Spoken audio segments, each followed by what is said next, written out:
Bismillahirrahmanirrahim. Assalamualaikum warahmatullahi wabarakatuh. Perkenalkan, nama saya Muryati, Kepala Sekolah TK Islam Albana yang terletak di Jalan Raya Rawakuni nomor 10 Pulau Gebang, Cakung, Jakarta Timur. Pada kesempatan kali ini, maka saya mencoba untuk memaparkan model pembelajaran kolasik sebagai salah satu solusi dalam penguatan karakter untuk anak autis. Sekolah inklusif merupakan perkembangan baru dari pendidikan terpadu yang dicanangkan oleh pemerintah sejak tahun 2009. Pada sekolah inklusif, setiap anak sesuai dengan kebutuhan khususnya. Semua diusahakan dapat dilayani secara optimal dengan melakukan berbagai modifikasi dan atau penyesuaian, mulai dari kurikulum, sarana dan prasarana, tenaga pendidik dan pendidikan, model pembelajaran, sampai pada sistem penilaian. Dengan kata lain, pendidikan inklusi mensyaratkan pihak lembaga pendidikan yang harus menyesuaikan dengan tuntutan kebutuhan individu peserta didik, bukan peserta didik yang menyesuaikan dengan sistem dan tuntutan persekolahan. Keuntungan dari pendidikan inklusif, anak berkebutuhan khusus maupun anak biasa dapat menerima, menghargai, mensyukuri keberagaman dan saling berinteraksi secara wajar sesuai dengan tuntutan kehidupan sehari-hari di masyarakat, dan kebutuhan pendidikannya dapat terpenuhi sesuai dengan potensinya masing-masing. Konsekuensi penyelenggaraan pendidikan inklusif adalah pihak sekolah dituntut melakukan berbagai perubahan, mulai dari cara pandang, sikap, sampai pada proses pendidikan yang berorientasi kepada kebutuhan individual peserta didik tanpa diskriminasi. Situasi yang dialami selama lebih kurang 4 tahun belakangan ini adalah di TK Islam Albana telah mendaftar peserta didik dengan kebutuhan khusus, diantaranya speech delay, autism, dan Down syndrome. Sebagai langkah awal, maka kami mencoba untuk mengkaji model pembelajaran bagi anak dengan kebutuhan khusus yang mampu didik berdasarkan atas kesiapan kami. Dalam hal anak berkebutuhan khusus, hal yang pertama yang harus diperhatikan adalah penerimaan orang tua terhadap keadaan anak. Karena dalam proses pendidikannya, nantinya dukungan orang tua merupakan faktor penting terhadap keberhasilan kehidupan anak selanjutnya. Tantangan terberat dalam memberikan pelayanan kepada anak dengan kebutuhan khususnya adalah ketidaksiapan guru mendesain strategi yang tepat untuk dapat dilaksanakan di kelas. Tantangan ini menjadi motivasi saya untuk mengkaji model pembelajaran bagi anak dengan kebutuhan khusus.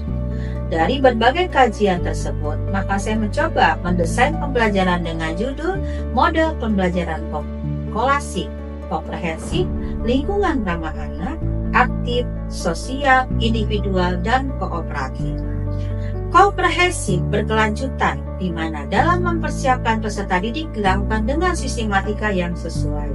Kesesuaian usia mental dikaji dalam angket yang diberikan kepada orang tua. Lingkungan ramah anak dilakukan pendidik melalui perlindungan menyeluruh pada anak dan dukungan sarana dan prasarana yang aman untuk anak.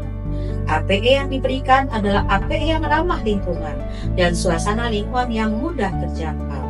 Aktif, keaktifan anak dalam belajar merupakan strategi mengembangkan potensi anak secara maksimal. Karena sesungguhnya anak usia dini adalah anak yang ingin selalu mencari tahu dan ingin tahu. Keaktifan anak belajar secara mandiri dengan inspirasi. Sosial, anak memiliki ruang untuk bermain secara bersama dan senantiasa bekerja sama. Individual, anak memiliki ciri sendiri dalam kegiatan bermainnya.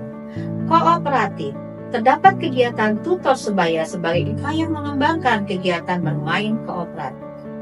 Hal ini telah tersusun secara sistematis dalam sebuah buku berjudul Model Pembelajaran Kolasik, Pembelajaran pada PAUD dengan Anak Disabilitas untuk Peningkatan Kemampuan Interaksi Sosial.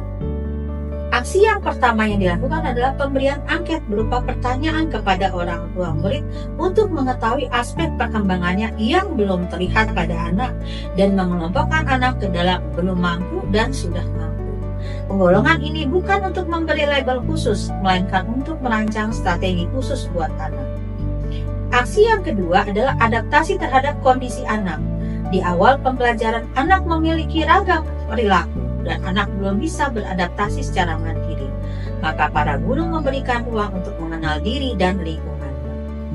Aksi yang ketiga adalah menyusun kegiatan penguatan karakter agar tumbuh pembiasaan yang muncul dari diri anak secara sadar. Dilakukan melalui pembiasaan ikrar syahadat, ikrar TK Islam Al-Bana, penguatan rukun Islam dan rukun iman, pembacaan Asmaul Husna, pembacaan surat-surat pendek serta sholat sunat duha di setiap harinya. Aksi yang keempat adalah menstimulasi keaktifan siswa melalui ragam main yang beragam dan mengoptimalkan sumber belajar yang relevan seperti outing pas ke pemancingan ikan, ke pemadam kebakaran, ke Museum Satria Mandala, Monas, menggunakan fasilitas umum seperti di sekolah dan Jaklingko, serta mengenalkan alam sekitar yang ada di lingkungan sekolah.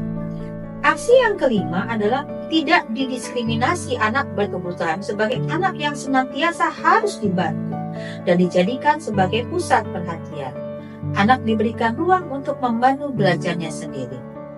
Aksi yang kelima adalah menjadikan anak lain sebagai pelindung anak dengan disabilitas dengan senantiasa memberikan pernyataan bahwa anak ini spesial dan barang siapa membantu anak spesial maka Allah akan cinta dan disayangi sesama. Aksi yang keenam adalah kerjasama dengan adanya kegiatan tutor sebaya bagi anak yang membutuhkan bantuan dan dijadikan sebagai kegiatan rutin dan menyenangkan. Aksi yang ketujuh adalah memberikan kesempatan anak untuk dikaji keistimewaannya dengan melihat kecenderungan yang ada yang akan menjadi peluang bagi masa depannya. Kelak, hal ini dilakukan agar anak mampu menghadapi kehidupannya di masa yang akan datang secara siap. Anak mengenal baik dan buruk berdasarkan atas reaksi yang kami lakukan. Apabila baik, maka akan kami peluk dengan penuh cinta. Tetapi apabila buruk, maka kami beri setik tinta di tangannya. Dan anak mengenal akan hal tersebut serta tidak mengulanginya. Sebagai wujud dari upaya kami, maka kami menyampaikan testimoni orang tua tersebut. Bismillahirrahmanirrahim. Assalamualaikum warahmatullahi wabarakatuh. Nama saya Elia.